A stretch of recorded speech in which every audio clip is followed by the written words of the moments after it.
Games became the new standard, not only for young adult literature, but for all dystopian literature.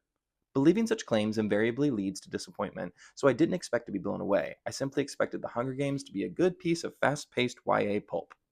5 pages in, I was not merely unimpressed, but legitimately sick of this novel. One of my more moderate friends admitted, "Well, the writing isn't great, but the story is good. You have to stick with it." That was always a possibility, so I soldiered on, determined to give Collins a chance, and read all 374 pages. I even gave it a full day to simmer after finishing it. Alas, my initial impression stands, augmented and broadened by having read the other 369 pages. This is not a good book. Overall, the pace is uneven, the characters lack both depth and emotional resonance, especially the protagonist slash narrator. The obligatory adolescent love triangle feels forced and ham fisted, and I get the feeling that the author has very little understanding of the natural world. Elements are mentioned, then forgotten or ignored.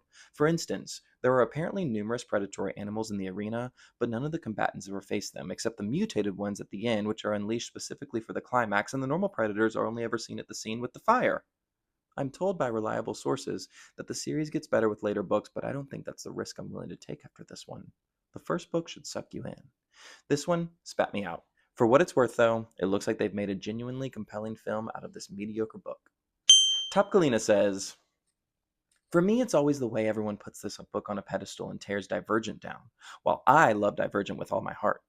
I'm talking about book 1 and book 2, and definitely not about 4 because every fiber of my being hates him. I was on the edge of my seat the whole time reading it. I felt like Triss is this love of my life. But The Hunger Games completely failed to make me care about anything.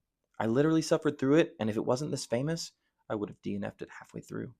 I just had to know what the fuss was about. Not a lot, as it turns out." Brian says, "Teen melodrama set against the backdrop of an evil fascist state in which children are tortured and forced to kill for the entertainment of the masses, the moral implications of the protagonist's situation are not adequately addressed.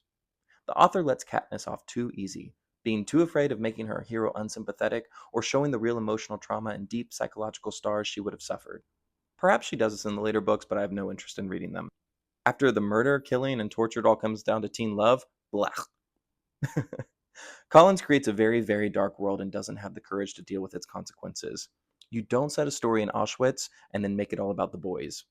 It's my understanding that Collins, the daughter of a military officer, was trying to convey the experience of war, but it's war as a video game with no real stakes, no real consequences, other than whether the winner will be Team PETA or Team Gale. So there you have it. Those are the top 2-star reviews for the book The Hunger Games. Let me know what you thought about the book in the comments, and tune back in for part 3 when we cover the 3 stars.